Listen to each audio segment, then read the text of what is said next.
Hello' friends, Pranjal অসমলৈ সকলোকে স্বাগতম জনাইছোঁ। আপোনালোকৰ বহুতে মোক কমেণ্ট কৰি কৈ আছে যে টাইমিং এতিয়ালৈকে 4.8 কিলোমিটাৰ টাইমিং এতিয়ালৈকে 20 মিনিটৰ তলত অহা নাই। কিছুমানৰ 21 মিনিট, কিছুমানৰ 22 মিনিট আৰু 23-24 মিনিট পৰ্যন্ত লাগি আছে। চ' এতিয়া আপোনালোকৰ সময়ো একেবাৰে কমি আহিছে। এনেকুৱা সময়ত আপোনালোকে কি কৰিব? আৰু চাউণ্ডটো অকণমান বেয়া হয়তো হ'ব পাৰে, কাৰণ ওচৰতে বিহু প্ৰেক্টিছ কৰি আছে। চ' আপোনালোকে মিলাই ল'ব নিজে। এতিয়া কথা হ'ল যে আপোনালোকে যিখিনি টাইমিং এতিয়া অহা নাই এতিয়ালৈকে, চ' সেইখিনি কেনেকৈ প্ৰেক্টিছ কৰিব? মই আগতে আপোনালোকৰ যিটো 4.8 কিলোমিটাৰ চিডিউল, সেইটো মই অলৰেডি দিয়া আছে। মই যথেষ্ট আগতে দিছিলোঁ। আজিৰ পৰা প্ৰায় আপোনাৰ 1.5-2 মাহমান মই আগতে দিছিলোঁ, যেতিয়া কামাণ্ডো ওলাইছিলে। চ' যদি বহুতে চিডিউল মতে কৰি আছে, যিসকলে কৰি আছে সেইসকলৰ কোনো কথা নাই, তেওঁলোকে কোনো সলনি কৰিব নালাগে, তেওঁলোকে চিডিউল মতে কৰি থাকক। কিন্তু এতিয়া বহুতে কি কৰে, আপোনালোকৰ চিডিউল মতে প্ৰেক্টিছ নহয়। আপোনালোকে যিকোনো সময়ত যিটি অনুশীলন কৰে, কোনোবা দিনা বেলেগ এটা, কোনোবা দিনা আকৌ ধৰক 10 কিলোমিটাৰে, কেতিয়াবা আপোনালোকে 5 কিলোমিটাৰ দৌৰিব। ধৰক আপোনালোকৰ কোনো চিডিউল তেনেকুৱা ধৰণৰ নাই, জাষ্ট নৰ্মেলি আপোনালোকে অনুশীলন কৰি আছে।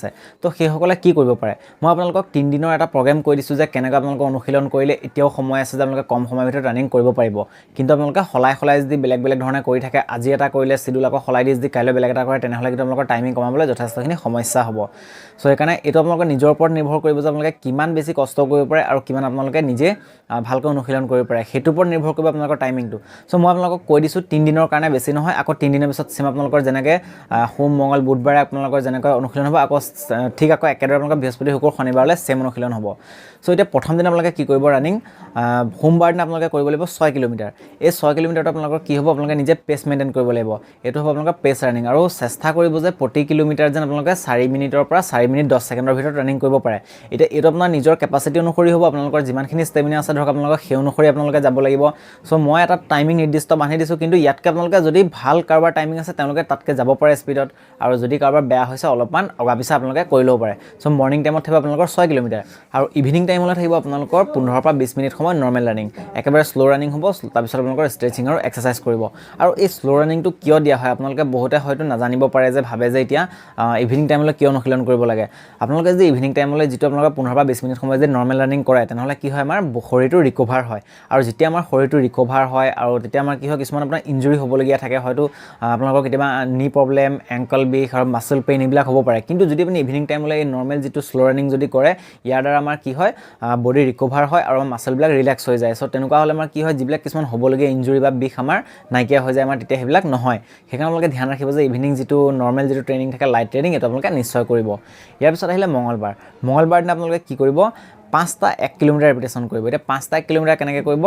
এটা 1 কিলোমিটাৰ কৰাৰ পিছত আপোনালোকে 2 পৰা 2.5 মিনিট সময় ৰেষ্ট ল'ব। ৰেষ্ট মানে সেইটো আপোনালোকৰ ৰিকভাৰ টাইম থাকিব।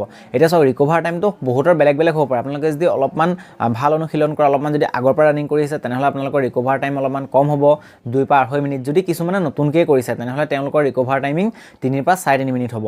সেইকাৰণে এইটো আপোনালোকে নিজে এডজাষ্ট কৰি ল'ব। যিখিনি নতুনকৈ আহিছে সেইসকলে অলপমান 1 মিনিটমান বেছিকৈ ৰিকভাৰ কৰিব, আৰু যিসকল আগৰ পৰা অলপ ৰানিং কৰি আছে, তেওঁলোকে 2 পৰা 2.5 মিনিট সময় ৰিকভাৰ কৰিব। তাৰপিছত আকৌ আপোনালোকে এনেদৰে 5টা 1 কিলোমিটাৰ কৰিব। প্ৰত্যেকটো 1 কিলোমিটাৰ আপোনালোকে চেষ্টা কৰিব যে 4 মিনিটৰ ভিতৰত যেন যাব পাৰে। তাতকৈ বেছি কৰিলে কিন্তু আপোনালোকৰ কি হ'ব, জানে যে আপোনালোকে যিটো 4.8 কিলোমিটাৰ দিছে, সেইটো 20 মিনিটৰ ভিতৰত দিছে। আপোনালোকে এইটো 5 কিলোমিটাৰ বুলিয়ে ধৰি লওক, 200 মিটাৰটো আপোনালোকে বঢ়াই ধৰক। যদি 200 মিটাৰটো বেছিকৈ দৌৰে, তেনেহ'লে আপোনালোকৰ কি হ'ব, কোৱালিফাই কৰিবলৈ সহজ হ'ব। সেইকাৰণে আপোনালোকে প্ৰতি কিলোমিটাৰ 4 মিনিটৰ ভিতৰত যাবলৈ চেষ্টা কৰিব, আৰু এনেদৰে আপোনালোকে 5টা কৰিব। তাৰপিছত আকৌ ইভিনিং টাইমলৈ আপোনালোকৰ কি হ'ব, একেধৰণে আপোনালোকে 15 পৰা 20 মিনিট সময় কণ্টিনিউৱাছ ৰানিং কৰিব, আৰু বহুত স্পীড যাব নালাগে, শ্ল' ৰানিং কৰিব, তাৰপিছত ষ্ট্ৰেচিং আৰু এক্সাৰচাইজ কৰিব। ইয়াৰ পিছত আহিলে বুধবাৰ দিনা কি কৰিব, আপোনালোকে 40 মিনিট কণ্টিনিউৱাছ ৰানিং হ'ব।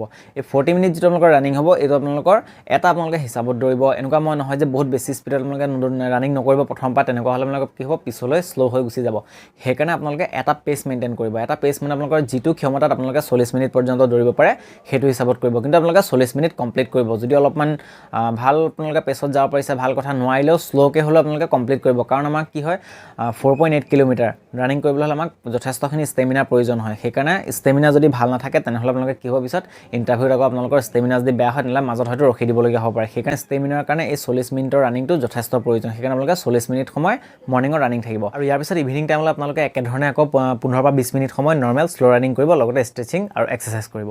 ইয়াৰ পিছত আপোনালোকে বৃহস্পতিবাৰৰ পৰা শনিবাৰলৈকে, ঠিক যেনেদৰে আপোনালোকে সোমবাৰৰ পৰা সোম, মঙল, বুধবাৰ যেনেকৈ কৰিছিলে, তেনেকৈ আপোনালোকে বৃহস্পতিবাৰ, শুকুৰবাৰ, শনিবাৰ আকৌ চেম ৰিপিট কৰিব।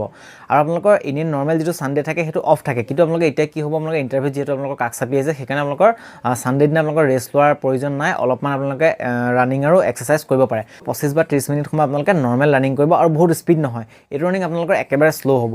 শ্ল' মানে আপোনালোকে একেবাৰে জগিঙতকৈ জাষ্ট অলপ স্পীডত আপোনালোকে ধৰি লওক প্ৰতি কিলোমিটাৰ আপোনালোকে 5 মিনিটৰ পৰা 5.5 মিনিট তেনেকুৱা এটা স্পীডত আপোনালোকে 25ৰ পৰা 30 মিনিট সময় কৰিব আৰু ইভিনিং টাইমত আপোনালোকৰ সম্পূৰ্ণ ৰেষ্ট থাকিব বা আপোনালোকে ষ্ট্ৰেচিং কৰিব পাৰে নৰ্মেল কিন্তু তেতিয়া আপোনালোকৰ একো বিশেষ কৰাৰ প্ৰয়োজন নাই আৰু সানডে দিনা আপোনালোকে বেলেগ একো ৱৰ্কআউট বা খুব বেছিকৈ হাৰ্ড ট্ৰেইনিং নকৰিব যিটো আপোনালোকৰ নৰ্মেল ৰানিং কৈছোঁ সেইটোৱে কৰিব আপোনালোকে কিন্তু মই এটা কথা প্ৰথমতো কৈছিলোঁ আৰু মই এতিয়াও এইটোৱে কৈছোঁ যে আপোনালোকক যিসকলে চিডুলৰ মতে অনুশীলন কৰি আছে আগৰ পৰা যি চিডুলৰ মতে কৰি আছে তেনেহ'লে কিন্তু তেওঁলোকে সলাই আকৌ এনেকৈ কৰিব নালাগে এইটো নহয় যে আপোনালোকে সেইখন চিডুলতকৈও আগতকৈও এবাৰ বহুত বেছি ভাল হৈ যাব তেনেকুৱা কথা নহয় যিসকলে আগৰ পৰা কৰা নাছিলে সেইসকলে যদি এতিয়া লাষ্ট টাইমত যদি সাপ্তাহিক চিডুল যদি ফ'ল' কৰে তেনেহ'লে তেওঁলোকৰ অলপমান পাৰফৰ্মেঞ্চ আহিবলৈ টাইম লাগিব চ' সেইকাৰণে মই এইখন ট্ৰেইনিং প্ৰগ্ৰেমৰ কথা কৈছোঁ এনেকৈ আপোনালোকক কৰিবলৈ কৈছোঁ কিন্তু যিসকলে আগৰ পৰা চিডুল অনুসৰি কৰি আছে সেইসকলে কিন্তু নিজৰ চিডুল সলনি কৰাৰ কোনো প্ৰয়োজন নাই তেওঁলোকে একেধৰণে কৰি যাব পাৰে চ' আশা কৰিছোঁ আপোনালোকে চিডুলখন নিশ্চয় বুজি পাইছে আৰু এতিয়া ভালকৈ অনুশীলন কৰি যাব যদি আপোনালোকৰ টাইমিং এতিয়াও অহা নাছিলে ভালকৈ কষ্ট কৰক এইকেইদিন নিশ্চয় আপোনালোকৰ টাইমিং ভাল হ'ব যদি ভিডিঅ'টো চাই ভাল লাগিলে তেনেহ'লে লাইক কৰিব লগতে লগৰ সকলোকে শ্বেয়াৰ কৰি দিব আৰু যদি প্ৰথমবাৰ আমাৰ চেনেলটো লৈছে তেনেহ'লে চেনেলটো ছাবস্ক্ৰাইব কৰি ন'টিফিকেশ্যন বেলটো অন কৰি ল'বলৈ নাপাহৰিব